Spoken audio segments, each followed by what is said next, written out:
Let's start in the ACC. Look out for Florida State. I think it's Duke's conference, but the injuries that Duke had to Caleb Foster, and I'm forgetting the other guy's name, but either way, a lot of injuries in Duke, especially with ball handlers. They are deep at the guard position with Sarr, Evans, and now Caden Boozer is the key to Duke this much. And I think he's going to answer me, and I really do, because the Boozer brothers have won every tournament they've ever played in together since they were 2 years old. So I think Duke has a lot of underrated guard depth. Right now, though, I would take Arizona because I think that it was marginal between the two of them before the injuries Duke endured. And now that Arizona's healthier than Duke, I would slightly lean Arizona over Duke in March. But in the ACC tournament, I still don't think there's a team that can mess with the Blue Devils, unfortunately. They are really fucking good, and Cam Boozer is built for the tournament. You're starting to see in these conference tournaments, these AAU guys just dominate. Like AJ DeBansa in the tournament setting, he has 67 points in 2 games. What the fuck are we talking about here? AJ DeBansa the problem, dude. That guy. Listen, I had a take earlier this year that I am Guy Mo instantly regretting, and it was my fucking dumbass dude. I was like, guys, I think Caleb Wilson might have a higher ceiling than AJ DeBansa. Wrong fucking idiot I am. But you know what it took to really unlock AJ DeBansa, ironically enough, is Richie Saunders' injury. Because after it was Richie, was it Richie's team? Was it AJ's team? After Richie goes down, it's not fucking Rob Wright's team. It's AJ DeBance's team now. And he has been playing like that with a man on a mission ever since Saunders has gone down, being way more aggressive.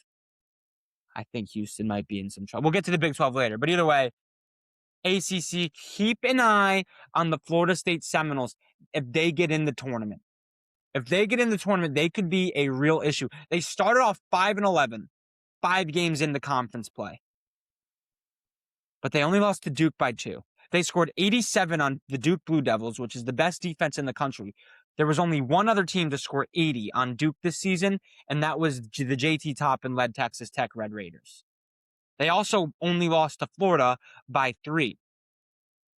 They started out 5-11. Florida State started out 5-11 since January 20th. Since that 5-11 start, they've only lost 3 games. They beat Virginia. They beat SMU. They beat Miami. Or they lost to They beat SMU and Miami. They lost to Virginia. They beat Cal. They beat all the teams in their way. Virginia Tech beat them. Robert McCrary is a dog. McCray, however you say his name. Disrespectful. That's why nobody knows about Florida State, including me. We don't know. We're not talking enough about this team. There is a small portion of me that thinks they'll be able to upset Duke tomorrow. Or today, when you're listening to this. I don't feel good saying that. I don't like saying that. And what did I say a few weeks ago? I'm never betting against Duke or Arizona again. But that was before Duke's injuries. And I've bet against Florida State a few times now. They've rinsed me. Duke at 18.5-point favorites against this Florida State team, bro. That's a lot of fucking points, man. I think Florida State covers that. Just to put into perspective how good Florida State is, kind of, UNC was 18.5 or 17.5-point underdogs the second time they played. They did cover that too. But that's without Caleb Wilson. I'm probably going to end up taking FSU. I hate it, though. I hate it. But that's where my gut's telling me, and I got to ride with my gut here. Louisville is a team to look out for as well. They've been playing really well without Michael Brown. They beat Miami last week. They beat SMU today in the ACC tournament without Michael Brown. They could beat Miami. They could beat Virginia. They could go on a run. Miami's also a team I know I've been bullish on. I'll save you guys the whole spiel, but I love Miami, and I think whoever wins that game could beat UVA in the next round and then move on. So I like that. It's a good game to watch tomorrow. I like the ACC tournament, but it's really Duke's to lose. The SEC, again, Florida's tournament to lose. Every other game is a toss-up. I mean, the SEC is just a fucking shit show. It's a disaster. There's so many average teams in that conference. I think it's the most overrated conference in the sport. I think it's Florida. Tremendous gap. Tremendous. It's not even Arkansas. It's Florida, then Darius Acuff. Nah, that's disrespectful. Arkansas's got some guys, bro. They got some guys. I'm not going to sleep on Arkansas. But, I'm not going to sleep on Tennessee either if they're healthy. And Vanderbilt's a good team. But it's just they were so bad out of conference, the SEC was. They were so bad out of conference. The Big 12 waxed them out of conference. And they're getting the most teams in out of any Power 4 conference. I think it could be ugly early on for the SEC. They're just and they all beat up on each other. It's a really hard conference to gauge. Auburn almost choked to Mississippi State. I really wish they did. But either way, all these teams beat up on each other. After Florida, I really like Tennessee a lot in the SEC tournament specifically because Tennessee has the ability to slow down teams that play really, really fast. And there's a lot of teams in the SEC that just run. Georgia, Bama, A&M, Vanderbilt. They love to run. Tennessee has had success against those guys, even though Bama did beat Tennessee like a couple of weeks ago. That was without Nate Ament playing in the second half. His injury status is one to watch because I don't think Tennessee can go on a run in March or in the NCAA tournament or in the SEC tournament without Nate Ament. However, their ability to just beat you up on the interior, and they're the only team that has the size to maybe go toe to toe with a backcourt with a front court like Florida. Although I don't know if they have the guard play, especially defensively. Jacoby Gillespie is a good offensive player, but he's a traffic cone on the defensive side of the ball. But I like Tennessee because of their size and their ability to slow down these fast teams in the SEC. So keep an eye on the Volunteers. Okpara or whatever is just an unbelievable rebounder, especially on the offensive glass. No team creates as many second chance opportunities as the Tennessee Vols. So keep an eye on them. Georgia is another team that I think is getting very, very underrated. They only lost one game out of conference. They have wins over Arkansas, Alabama, Mizzou, Kentucky, and Texas.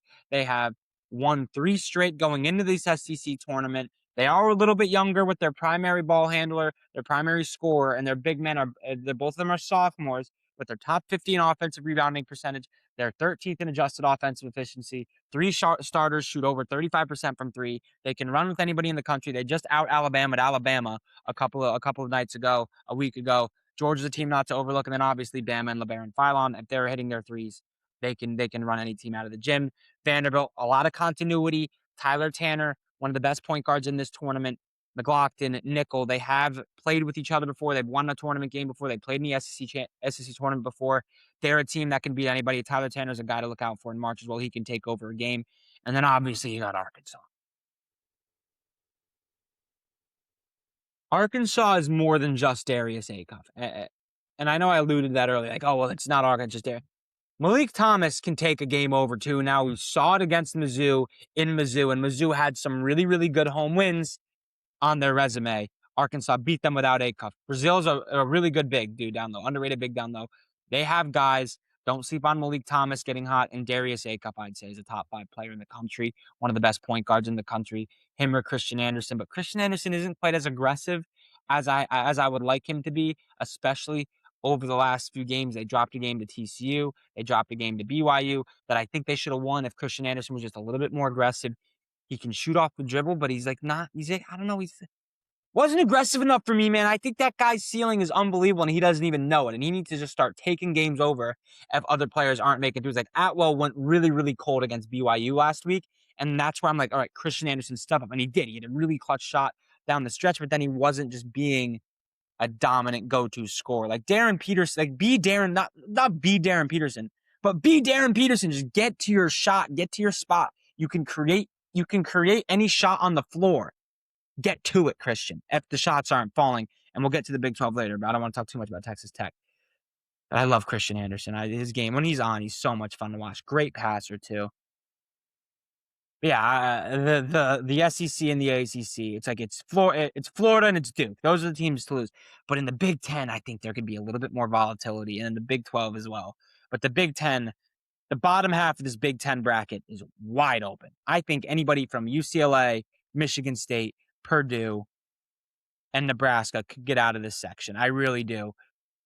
The top, not so much, but then there's Wisconsin in there. And Wisconsin beat Illinois, Michigan State, Michigan, and Illinois on the road. I think Illinois handles them. I think Illinois has the best offense in the country. They got the Krivos brothers, or not Krivos, the Krivosic brothers or whatever, Stojakovic, Jake Davis, and then obviously Keaton Wagler can heat up at any moment, and if he's hot, they're not losing. But Wisconsin's a team that's just scary. If I am any of these top 3, 4 seeds and I have to see Wisconsin, I am fucking shitting my pants. They're the last team I want to see. But then we get to the bottom half of this bracket. I think Michigan should have a pretty easy path, especially the way they absolutely handled Illinois when they played them in the regular season. I don't think there'll be a problem. But if Wisconsin can get past Illinois, Wisconsin's got to beat Washington first, though. First things foremost, Wisconsin beat Washington. So we get that Wisconsin-Illinois matchup. And who's Michigan play in the second round? Who does Michigan? That's bad ball knowledge. That's bad preparation. Let's see. Oh, it's Iowa, Ohio State. I think Michigan wipes either one of them. I will say Iowa did put up a pretty decent fight against Michigan a week ago, but that was in Iowa. I think neutral side. I think Michigan wipes either one of those teams, and I think Bruce Thornton and Ohio State get it done over. Either way, I digress. I think Michigan's going to be in the semifinal no matter what. If Wisconsin gets past Washington, that sets a really, really interesting matchup between Wisconsin and Illinois. And if I'm Michigan, Wisconsin in the back of my brain might scare me a little. I'd rather see Illinois because they dominated Illinois. But either way, that's just something to watch. But the bottom half of this bracket is where it's at because Nebraska's a team that is uber fraudulent. Purdue's a team that is uber fraudulent. As long as Purdue handles Northwestern, that's going to be the matchup. All eyes on UCLA and Michigan State because I think whoever wins that game can make it to the Big Ten championship game. And I think UCLA has a better chance, not only in the Big Ten tournament, but in the NCAA tournament than a lot of people are giving them credit for. Donovan Dent's the most underrated point guard in the country. Ridiculous. Like 7.5 assists to 2 turnover ratio. He just can't shoot the ball well. Good thing that they have 3 other guys on this starting lineup that shoot over 40% from 3. Good thing they have one of the best stretch bigs in the country in Tyler Bilodeau. Good thing in a Big Ten conference that is reliant on a lot of freshman play, Purdue aside, they have a lot of veterans. Good thing in an NCAA tournament field that is going to have a lot of key players that are reliant on underclassmen. UCLA has 4 or 5 starters or upperclassmen. I think they do have a freshman that gets some minutes. But either way, UCLA is a team to look out for. I'm back in on UCLA. They suck me back in. The only problem with them is they don't win on the road. They have not won on the road. Michigan State, though, is a very, very interesting. I think Michigan is probably that should be the favorite to be the matchup here in the Big Ten championship game, the grudge match, the rubber match. Even though Michigan beat them twice either way, and I think Michigan State put up a really, really good fight against Michigan, in Ann Arbor the last time they played, like last Sunday. So really good stuff. And Michigan State's out of conference schedule they had 2. I think it was like they beat Arkansas, and I want to say. Oh, who else did they beat, dude? That's such non-ball not. They played in 2 tournament formats in their out-of-conference schedule, and they won both games against both 2 teams that are going to be, I'm pretty sure they're top 25 teams now. Let me look at their schedule. So they beat Kentucky, neutral site tournament format. They beat North Carolina with Caleb Wilson, neutral site tournament format. This is a neutral site tournament format. They have probably UCLA. That's a matchup I'm excited for. That's a matchup I'm very excited for. But either way, a lot going on in the Big Ten. The Big 12 tournament is loaded with NBA talent. There is the bottom half of this Big 12 tournament bracket has 3 of the top 5 picks in the NBA draft. AJ Debinsa, Darren Peterson. I would love to get that rematch. And the way AJ Debinsa is playing right now, I wouldn't be shocked, but it is Arizona's tournament to lose at this point. They are so nasty. The only games they've lost this year was in Allen Fieldhouse and to a Texas Tech team that still had JT Toppin. It's their tournament to lose. They are healthy. They have the guard play. They have the interior defense. They have the size on the glass. They have one of the best 2-way players on the wing in Koa Pete in the country who shut down Joshua Jefferson and Iowa State. And they have one of the best 6 men in the country in Anthony Delore. So it's Arizona's tournament to lose. However, you can't overlook the experience Houston has in March with Milos Uzan and Emmanuel Sharp, not to mention Kingston Flemings is a fucking dog in his own right. But what concerns me about Houston is that they have gone very, very cold at times. They had that 3-game losing streak where the offense was just nowhere to be seen if Kingston Flemings isn't getting downhill. It's going to be hard to get to the cup against a team that has a big like Krivas down low in Arizona. So if that's a matchup that we see, that could be trouble. They could be in a little bit of trouble against BYU with the way that AJ Debinsa is playing. And Keita down low is not an easy. He's a good rim protector in his own right. So BYU is not a good defensive team. And Houston beat them by 10 in Provo earlier this season. I think Houston handles them, but Debinsa just looks like a man possessed in this Big 12 tournament. So I have a hard time betting against him, but I like Houston a whole lot. And then on the lower half of this bracket, TCU is a team that also can't be overlooked. And Kansas is a team that you can count on to maybe drop a game with their lack of continuity on the offensive side of the ball. I think I think it's Houston, Arizona. I really do. But the way AJ Debance is playing, and maybe it's just because I've seen BYU and Debance more recently than I've seen Houston, and Houston's a really good basketball team. They were I'm riding with them as a national champion because that's just the way I said that in January and February. I'm still gonna ride with them, but fuck, man, AJ Debance is a real problem. I gotta say, Arizona has a much easier path. Like Texas Tech or Iowa State. Obviously, Texas Tech can run anybody out of the gym if they're hitting their threes. And Iowa State is a really good defensive team, but neither of those teams have the size to match up with Arizona. I think Arizona handles them easily, and I'd rather play those teams than have to play an AJ Debance, a Darren Peterson, or a Kingston Flemings. And so the lower bracket is just a wagon compared to the top side. And I'm lower on Iowa State than other people are. I still think they're like a top 10, 11 team in the country. But yeah, I'd much rather just play Iowa State and Texas Tech than have to play AJ Debance or Darren Peterson. What a fucking bracket. What a tournament.